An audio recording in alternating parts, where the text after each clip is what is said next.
आज अतिशय महाराष्ट्रासाठी भारतासाठी जगातील समस्त शिवप्रेमींसाठी आनंदाचा उत्साहाचा दिवस आहे।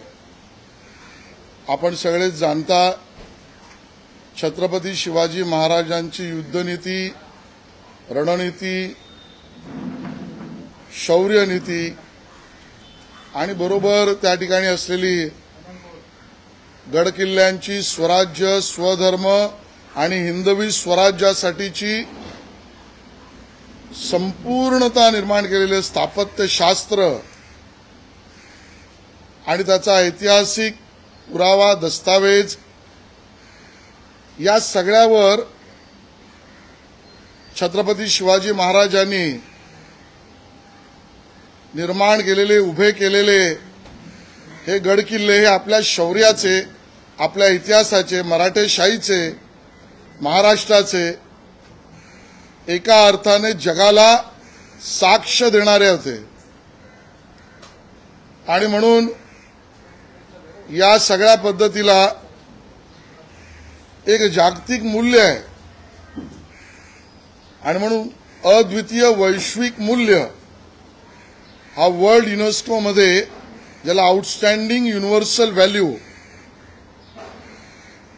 या परिप्रेक्षाने जगातल्या ज्या जागतिक वारसा म्हणून घोषित केलेल्या स्थळ,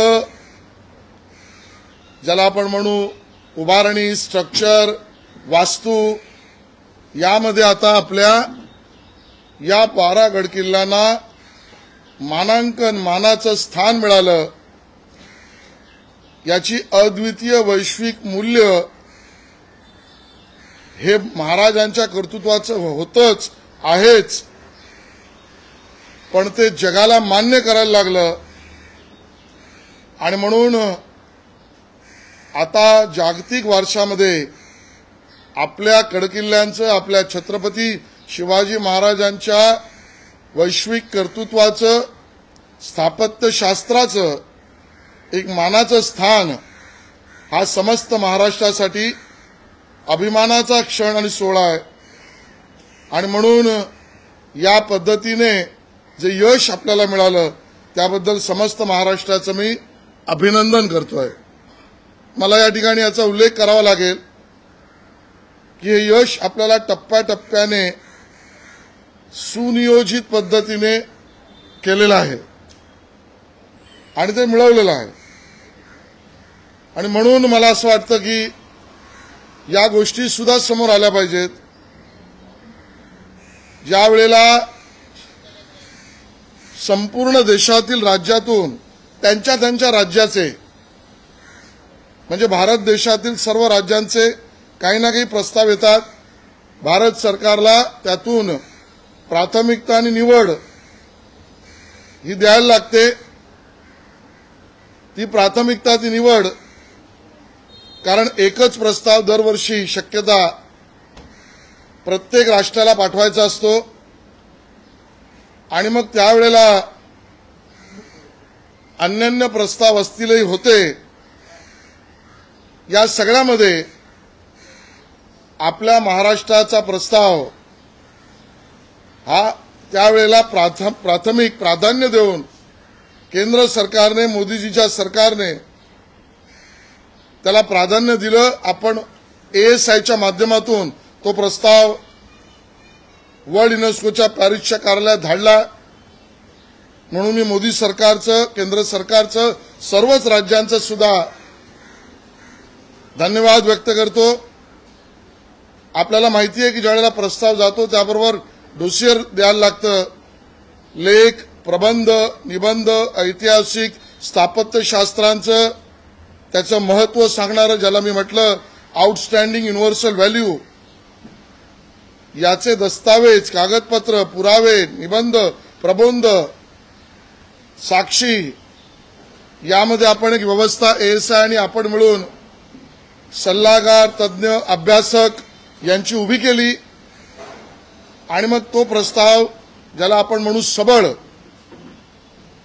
हा त्या नियोजित पद्धतीने आपण वर्ल्ड युनेस्कोला ठेवला। त्यामध्ये ASI, आपला राज्य पुरातत्व विभाग, आपले सल्लागार, आपले अधिकारी, इतिहास तज्ञ यांचंही मी मनापासून धन्यवाद व्यक्त करतो की त्यांनी अतिशय मोलाचं योगदान त्यामध्ये केलं।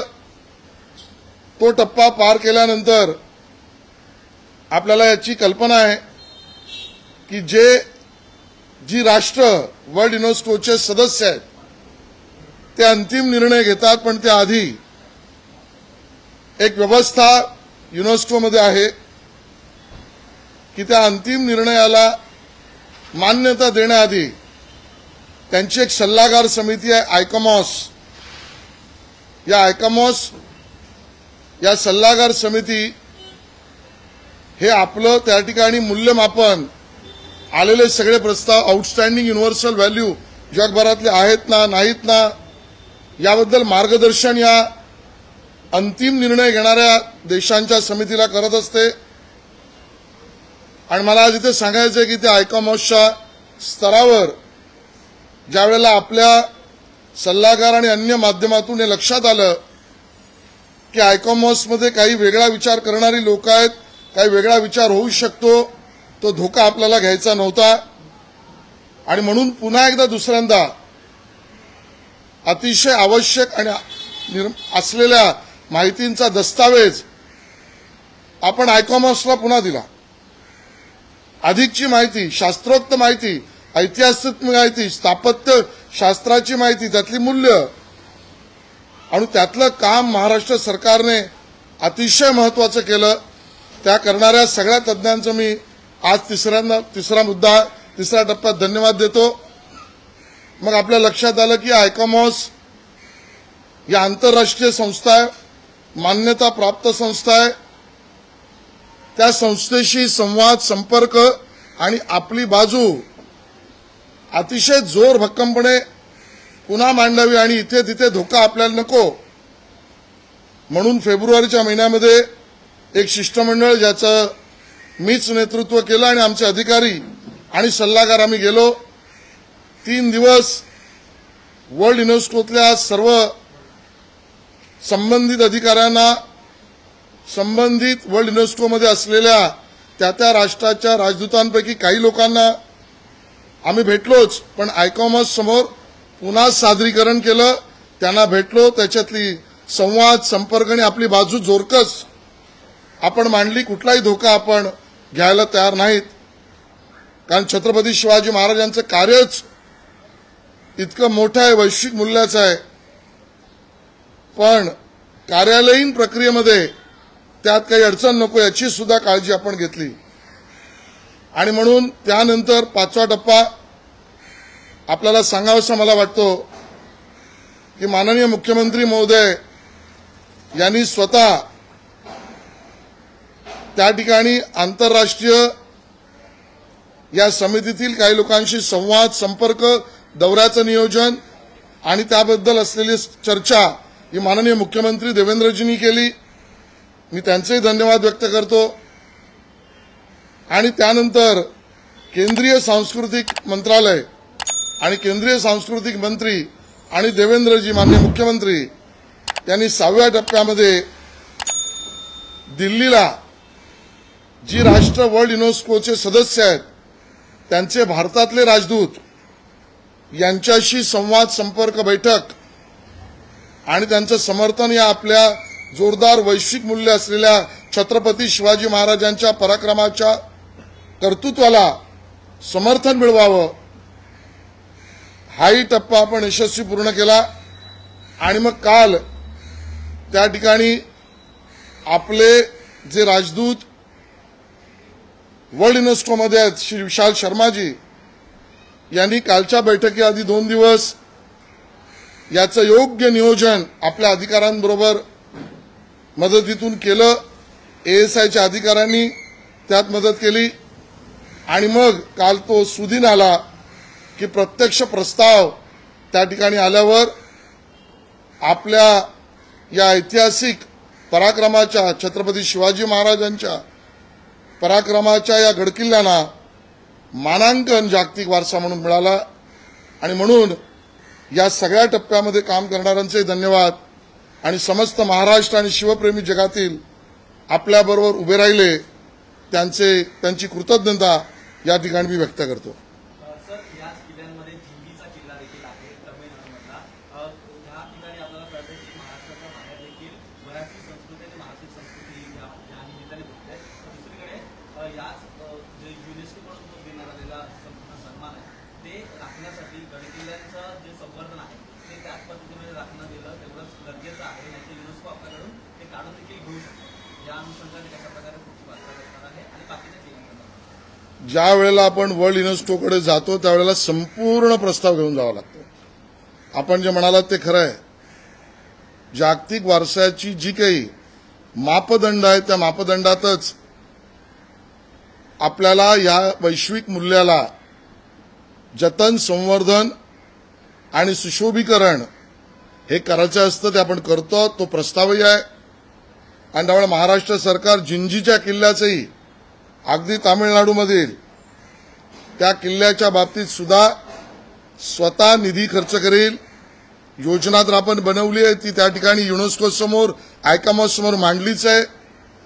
आणि त्या मानांकनाला लागणाऱ्या सगळ्या गोष्टी महाराष्ट्र सरकार करेल, अभिमानाने करेल, ताठमानेने करेल.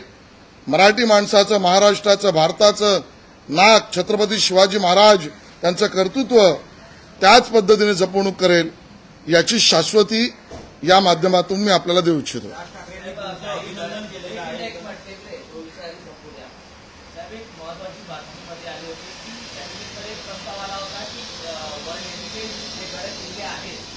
संवर्धनासाठी आपण राज्य सरकार केंद्राकडे मागणी करणार आहोत आणि ते गड किल्ले राज्याच्या अखेरीत घेऊन त्याचं संवर्धनासंदर्भात आपण हालचाली करणार होतो. नेमकं त्याचा कुठपर्यंत आलेला आहे? प्रस्ताव तसा गेलाय का केंद्राकडे? दोन विषय वेगळे आहेत. महाराष्ट्र सरकार केंद्रातलं ASI आपलं राज्य पुरातत्व मिळवलेलं हे यश आहे जे स्वाभाविक छत्रपती शिवाजी महाराजांच्या आशीर्वादानेच मिळालेलं आहे. आपण जो प्रश्न विचारताय तो महाराष्ट्रातील ASI अंतर्गत असलेल्या गडकिल्ल्यांना महाराष्ट्र सरकारने हा निर्णय केला आहे आणि तसा अर्ज, विनंती आणि मागणी आपण केंद्राच्या ASIला केली आहे की आपण ASI ऐवजी आमच्या राज्य पुरातत्व विभागाला हे गडकिल्ले परत करा. आम्ही त्याचा रखरखाव, संवर्धन, जतन, मूल्यवर्धन हे आम्ही करू. तो प्रस्ताव आपण पाठवला. त्या प्रस्तावावर केंद्रात त्या ASI मध्ये आता चर्चा अंतिम स्वरूपात आहे. एवढंच आजच्या ठिकाणी मी सांगू शकेन. आनंद व्यक्त केलाय राज ठाकरेंनी जागतिक वारसा मिळाल्याबद्दल, पण त्यांनी एक खंत पण व्यक्त केली आहे की सर्वप्रथम या सर्व गड किल्ल्यांवरची जी काही अनधिकृत बांधकाम आहे ती तात्काळ काढून टाका. खरंय, मी सन्मान्य राज ठाकरे यांचं मनापासून धन्यवाद व्यक्त करतो की त्यांनी या सरकारच्या प्रयत्नाला आणि स्वाभाविकता छत्रपती शिवाजी महाराजांच्या पराक्रमाच्या साक्ष देणाऱ्या या सगळ्या गडकिल्ल्यांच्या प्रयत्नांना समर्थन आणि बरोबर शुभेच्छा दिल्या आहेत. आपल्याला या ठिकाणी हे सांगावं लागेल की मी मंत्री झाल्यावर माननीय मुख्यमंत्र्यांच्या निर्देशानुसार केवळ हेच 11-12 नाही, सर्वच गडकिल्ल्यांवर त्या जिल्हाधिकाऱ्यांनी अतिक्रमण मुक्तता करावी याचा शासन निर्णय आपण केला. मग त्याच्यावरची अनधिकृत बांधकामं शोधली पाहिजेत. ती विविध विभागात असू शकतात, जसं वन विभाग, पुरातत्व विभाग, महसूल विभाग. तर त्या फेऱ्यात ती अडकता कामा नयेत. म्हणून याचं नोंद करण्यासाठी जिल्हाधिकारी स्तरावर समिती करावी हा शासन निर्णय केला. त्या समितीला आपण कालमर्यादा दिली की तुम्ही याची नोंद पूर्ण करून जे अनधिकृत आहे, जे अयोग्य आहे, जे अवैध आहे ती यादी कालमर्यादेत शासन दरबारी जमा करावी हा शासन निर्णय केला. आणि चौथा शासन निर्णय केला आपण की विविध कालमर्यादामध्ये ते निष्कासित करण्यात यावेत. आणि म्हणून गेल्या काही काळात आपण बघितलं असेल काही गडकिल्ल्यांवरची अवैध अनधिकृत बांधकामं निष्कासित सुरू झाली. काही अजून बाकी आहेत, काही अजून विविध विभागात आहेत, काही न्यायालयीन प्रक्रियेत आहेत. या सगळ्यांचे निष्कासन होईल ही मागणी शिवप्रेमी दुर्गप्रेमींची याच्या बाबतीत शासन निर्णय घेऊन आम्ही कामाला लागलेलो आहोत. सरकार जनसुरक्षा विधेयक पास झालं त्यानंतर विरोधक आहेत ते मात्र अजून देखील टीका करताना पाहायला मिळतात. यामध्ये आज सकाळी संजय राऊत यांनी देखील म्हटलेलं आहे की जे दलित समाज सुधारक आहेत गावखेड्यात जाऊन काम करतात त्यांना व्यसन घालण्याचं हा संपूर्णपणे विधेयक आहे. कसं त्याचबरोबर विरोधी पक्षाच्या नेत्यांना सुद्धा यामध्ये अडकवण्याचा प्रयत्न या माध्यमातून होईल असं खूप स्पष्टपणे माननीय देवेंद्रजींनी सभागृहामध्ये भूमिका मांडली, संपूर्ण महाराष्ट्रासमोर मांडली. त्यात देवेंद्रजींनी खूप स्पष्ट केलं माननीय मुख्यमंत्र्यांनी, आणि खरं तर हेतू उद्देश या कायद्याचे जे आहेत त्यातही त्याची स्पष्टता आहे. हा कोणावर जाच अडचण मुद्दामून मुसक्या मारणे यासाठीचा कायदाच नाही. हा कुठल्या पक्षाला डोळ्यासमोर ठेवून संघटनेला डोळ्यासमोर ठेवून त्याच्यावर हल्ला करणं त्याला प्रतिबंध करणं यासाठीचा कायदाच नाही.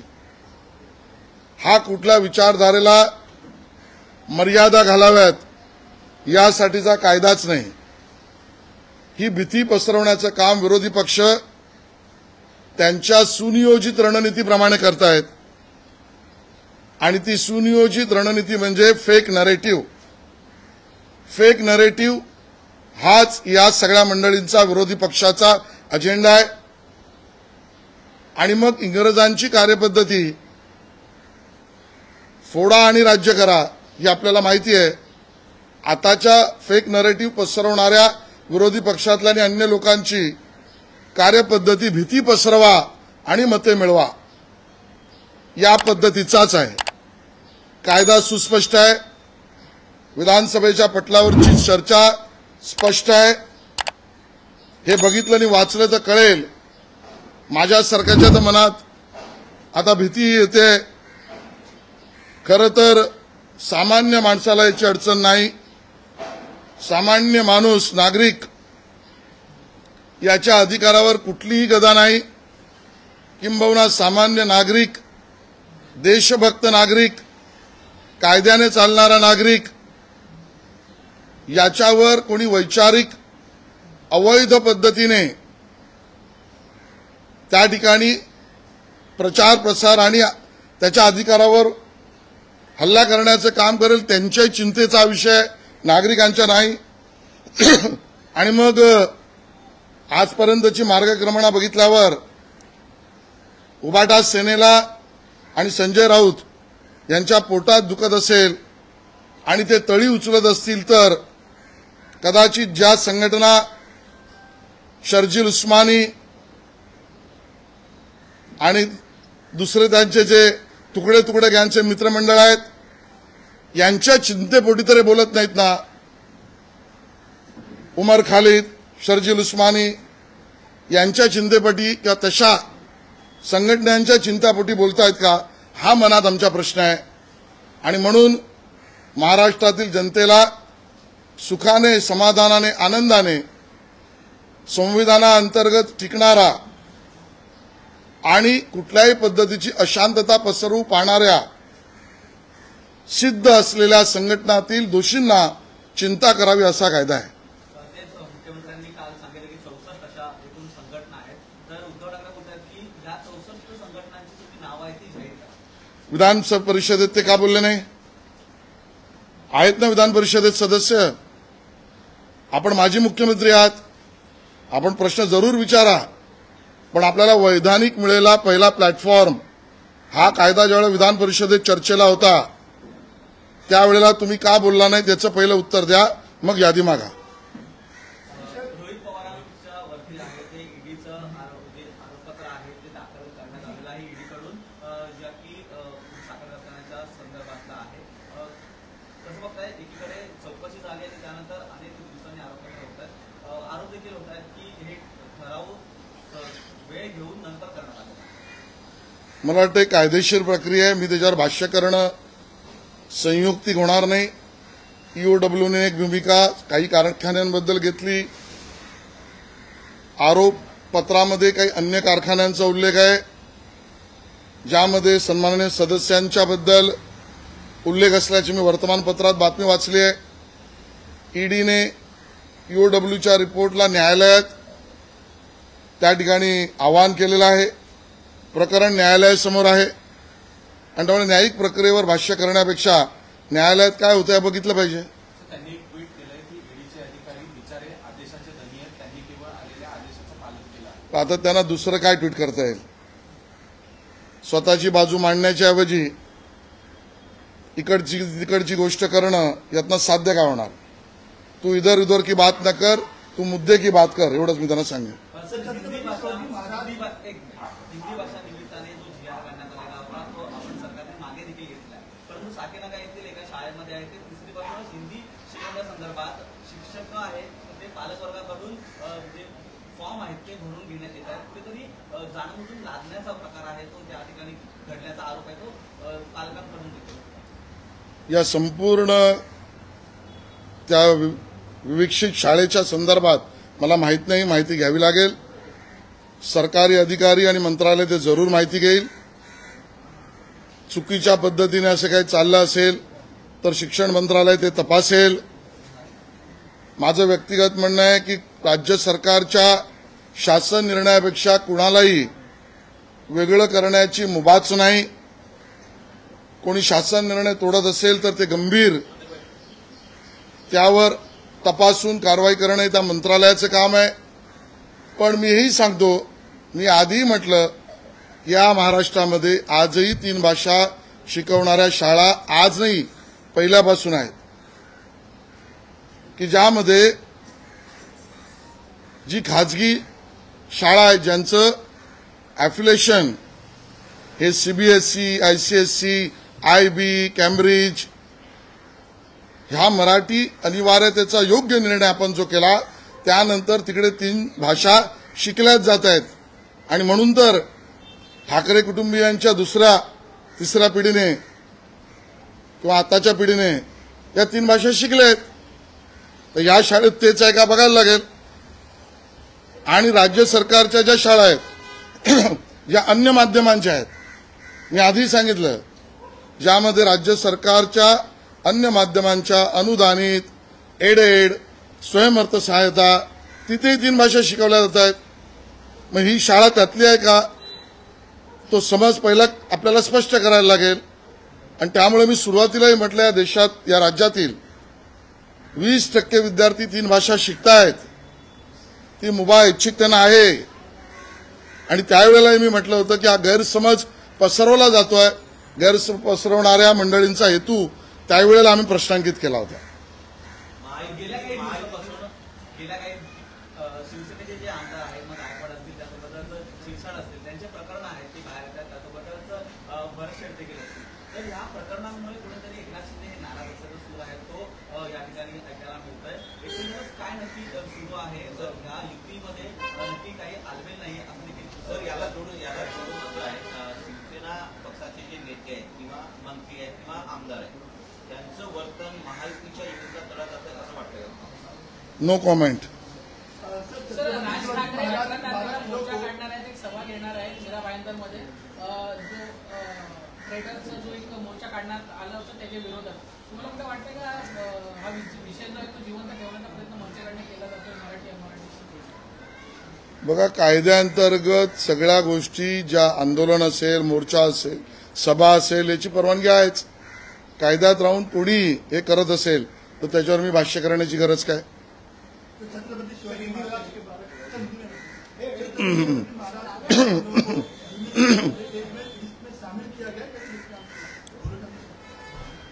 आज हम सबके लिए बहुत आनंद, सौभाग्य और समाधान का दिन है. पूरे भारतवासियों को, महाराष्ट्र की पूरी जनता को, दुनिया भर के शिवप्रेमी नागरिकों को मैं धन्यवाद देना चाहता हूं कि आज हमारे छत्रपति शिवाजी महाराज जी इनके शौर्य, पराक्रम और स्वराज्य, स्वभाषा और हिंदवी स्वराज्य की निर्मिति के लिए जो रक्षापूर्वक रक्षण के लिए निर्माण किए सभी हमारे गढ़ किले फोर्ट्स, आज उसको वर्ल्ड हेरिटेज इस नाते वर्ल्ड यूनेस्को में मानांकन डिक्लेरेशन हुआ है। और इसके कारण महाराष्ट्र बहुत आनंद महसूस कर रहा है। इस प्रक्रिया में जो लोग हमारे छत्रपति शिवाजी महाराज जी के ऐतिहासिक, आर्किटेक्चरल और हेरिटेज मूल्य को, यानी अद्वितीय वैश्विक मूल्य, आउटस्टैंडिंग यूनिवर्सल वैल्यू, ये नियोजन पद्धति से वर्ल्ड यूनेस्को के सामने लाने का हमने महाराष्ट्र सरकार ने और सबने मिलकर, केंद्र सरकार ने मिलकर जो प्रयास किया उसको यश मिला है। इसका हमें समाधान है। ये सेवा का माध्यम हमको मिला, ये हमारा सौभाग्य है। ये हमारे पराक्रम की गाथा, ये हमारा गौरवशाली इतिहास, ये वैश्विक अद्वितीय मूल्य को मंजूरी मिलने के लिए कुछ स्टेप वाइज काम करने की जरूरत थी। उसका भी मुझे उल्लेख करना बहुत महत्वपूर्ण लगता है। वर्ल्ड यूनेस्को में जाने वाले प्रस्ताव हर राष्ट्र को संभवतः एक ही प्रस्ताव एक साल में लेके जाने का मौका मिलता है। और हम सब जानते हैं हमारा देश इतना बड़ा है, हमारे हर राज्यों में, पूरे देश में इस प्रकार के गौरवशाली, ऐतिहासिक, पराक्रमी वारसा स्थल उस राज्य में है। बावजूद उसके सभी राज्यों ने और विशेषतः केंद्र सरकार और मोदी जी ने महाराष्ट्र के छत्रपति शिवाजी महाराज जी के पराक्रम के ऐतिहासिक वास्तु वाले 12 गढ़ किल्लों के प्रस्ताव को प्राधान्य दिया। और इसके लिए केंद्र सरकार का, मोदी जी का हम धन्यवाद व्यक्त करते हैं। और सभी राज्यों ने इसको समर्थन दिया, उन सभी राज्यों का भी हम आभार प्रकट करते हैं। ये पहली बात। दूसरी बात, हम जानते हैं जब भी कोई प्रस्ताव उस राज्य का केंद्र सरकार के सहायता से वर्ल्ड यूनेस्को में जाता है तो उसके लिए कुछ डोजियर्स, डॉक्यूमेंट्स, एविडेंस ये देना पड़ता है। और उसके लिए एएसआई के अधिकारी, हमने अपॉइंट किए हुए सलाहकार, तज्ञ, अभ्यासक, इन्होंने बहुत भरीव काम हमारे स्टेट आर्कियोलॉजिकल डिपार्टमेंट ने भी इसमें किया। और हमारा प्रबंध डोसियर हमारा बहुत मजबूत तरीके से हमारे वैभवशाली परंपरा का हमने रखा। इसके लिए उन सभी का भी मैं धन्यवाद देता हूं। तीसरा दौर जब सामने आया वो वहां पर विजिट वर्ल्ड यूनेस्को के लोगों की इन सभी स्थानों पर 12 गढ़ किलों पर हुई। और उसी के साथ साथ फिर एक बार और ज्यादा इंफॉर्मेशन, ज्यादा एविडेंसेस, एडिशनल इंफॉर्मेशंस देनी पड़ेगी ऐसा लगा। तब उन सब चीजों को परिपूर्ति करने के लिए जिन अभ्यासकों ने, तज्ञों ने, महाराष्ट्र के जानकार लोगों ने और विजिट करने वाले उस डेलीगेशन ने हमने काम किया, उन सभी का मैं तीसरे दौर में धन्यवाद, आभार प्रकट करता हूं। चौथा दौर जब आया, हम सब जानते हैं कि भाई वर्ल्ड यूनेस्को में वहां पर एक अपनी परंपरा है कि उन्होंने एक एडवाइजरी कमेटी वहां बनाई है, बोर्ड बनाया है जिसका नाम आइकॉमॉस है। वो एडवाइस करती है उन देशों को, उन देशों की समिति को जो अंतिम निर्णय लेते हैं। उस आइकॉमॉस में आज कहना पड़ेगा कि कभी हमारे सोर्सेज से महाराष्ट्र की सरकार को ध्यान में आया कि कोई गड़बड़ ना हो जाए, क्योंकि हमारे मजबूत इतिहास को कोई धोखा न पहुंचे, उसको रखने में कोई धोखा न पहुंचे। और इसके लिए आइकॉमॉस के सामने हम स्वयं गए, मैं स्वयं गया, हमारे अधिकारी, एएसआई के लोग, और हमने 3 दिन का शिष्टमंडल वहां जाकर वो सभी चीजों को पूर्ण करना ये प्रयास किया। इसके लिए उसका भी धन्यवाद।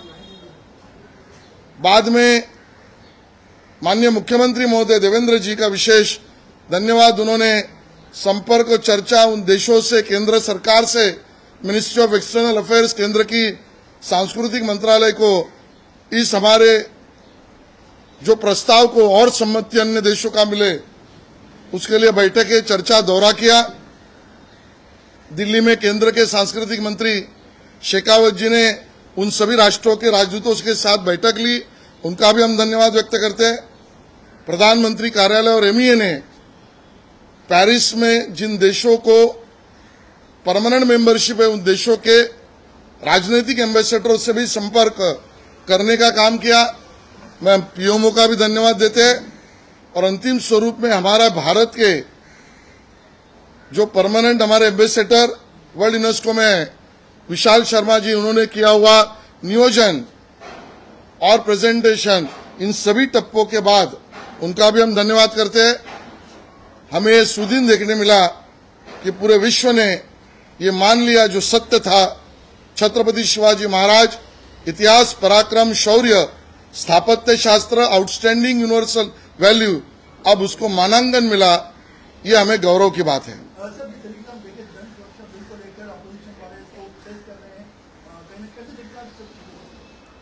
देखिए, कानून स्वयं स्पष्ट है। सदन में माननीय मुख्यमंत्री देवेंद्र जी ने सभी आशंकाओं को दूर करके स्पष्टता फिर रखी है। वैसे तो लिखा हुआ भी स्पष्ट है। उन सभी विरोधी पक्ष के सम्मानीय नेताओं से और संगठनों से मैं विनती करता हूं, कानून पढ़िए, चर्चा को सुनिए। और आपके माध्यम से फिर एक बार स्पष्ट करता हूं, ये कानून कोई राजनीतिक दल के खिलाफ नहीं, कोई संस्था के खिलाफ नहीं, कोई विचारधारा के खिलाफ नहीं।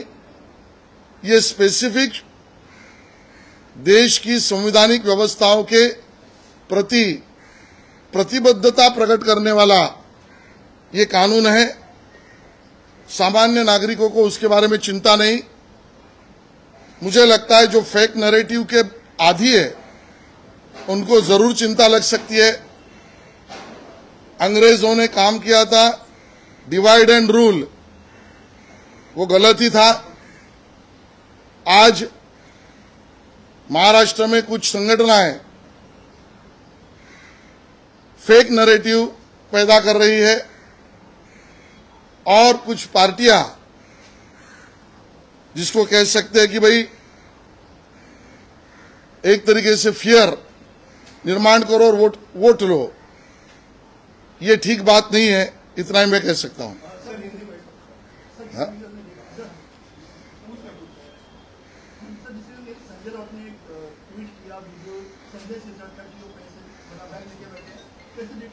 No comment. कानून सरकार का बहुत स्पष्ट है और उस निर्णय में मराठी अनिवार्य है।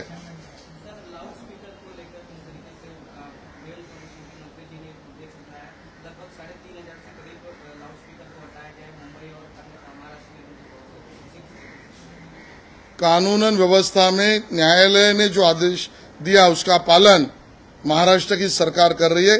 जनता उससे राहत महसूस कर रही है। सर, राहुल गांधी ने कहा जिस तरीके से महाराष्ट्र में चुनाव की चोरी हुई, वैसे बिहार में भी चोरी, हिंदी का मुद्दा है, हिंदी का मुद्दा अगर डिटेल में बताइए। कानून बहुत स्पष्ट है, मराठी की अनिवार्यता महाराष्ट्र में है। फिर भी आपने जीआर वापस लेने के बाद भी रैली निकाली गई, विजय मनाया गया, इसको कैसा देखते हैं आप? उस पर हमने स्पष्टता पहले ही दी है। ठाणे में एक एविएशन क्लासिंग सेंटर है जहाँ पर एरोसीसी ट्रेन जाती है। 35 से ज्यादा स्टूडेंट जाकर धोखाधड़ी की गई के साथ 3 बच्चे ऐसे थे जो 18 साल के नीचे उनके पर एफआईआर दाखिल। देखिए, उसकी जानकारी मुझे नहीं है, जानकारी लेके बोलना पड़ेगा। राहुल गांधी जिस तरीके से कह रहे हैं कि महाराष्ट्र में चुनाव की चोरी हुई, वैसे बिहार में हो रहा है, जो इलेक्शन कमीशन महाराष्ट्र की जनता ने और महाराष्ट्र ने वैधानिक कानूनन लोकशाही प्रक्रिया से राहुल गांधी जी के दल को ऐसा फटका दिया है और उस पराभव के बाद बौखला गए कांग्रेस के ये बयान है। और इसके लिए इस बौखलाहट में मैं ऊपर वाले से प्रार्थना करूंगा राहुल गांधी जी को और कांग्रेस को सद्बुद्धि दे। महाराष्ट्र के हिंगोली यहाँ पर 3,500 लोगों को कैंसर जैसे बीमारी का नहीं, मैं इसकी जानकारी लेकर ही पूछ सकता हूं। गरजा हिंदुस्तान चॅनलला सबस्क्राईब करा आणि ताज्या घडामोडी जाणून घेण्यासाठी बेल आयकॉनवर प्रेस करा।